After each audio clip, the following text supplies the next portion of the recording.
raised on Lake Erie, got the third nipple to prove it. Swing it. Don't drink the water. Don't recommend it. That's cool, man. So what do you call this? This is the Iron Lung Bubble Top. Yeah. I didn't name it. A friend of mine from the Punk Rods car club in St. Louis, Missouri, Kansas City. He named it for me one night.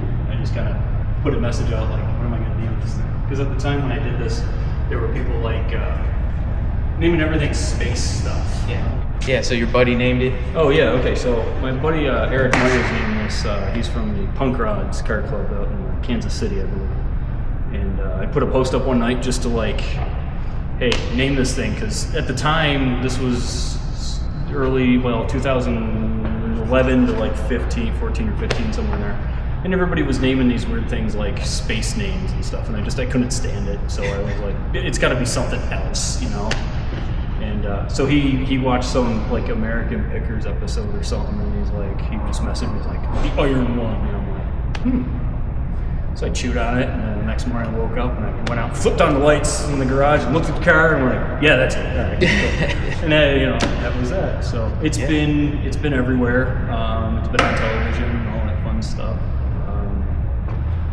Yeah. Well, I really like that. You just let our kids play in it, and yeah, it's a giant Hot Wheels. Why wouldn't you, do that to younger kids and let them inspire them to, I'm not saying just drop everything and build hot rods, but it's one thing to walk by these things and see them just sitting stagnant or maybe running or idling through. It's another thing to be in it with the thing wanting to unleash all hell or whatever you want to call it. Yeah. It's a very visceral thing, and it's something, if you can share that with kids, like here, feel that. This is what a Hot Wheels feels like, and I love that. I love to be able to do that. That's awesome. Well, man, what kind of motor you got in it? It's a 440. Actually, it's a 440 Mopar. It's out of an RV from the 70s. It does have a steel. It has a forged crank, so it's an early one. But it has their flat top or flat piston or thinner piston. They don't come out with. So they're a very low compression motor. They're made for pulling, but for this, the thing weighs nothing.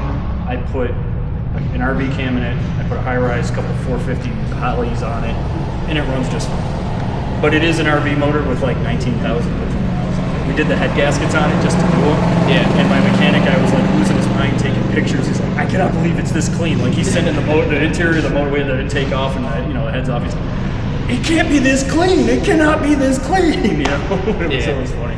So I guess I lucked out there, but it cost me $300. And you said it was a T-Bird before too, right? Yep. 65 T-Bird. I tell everyone I cut all the ugly off and built what was left.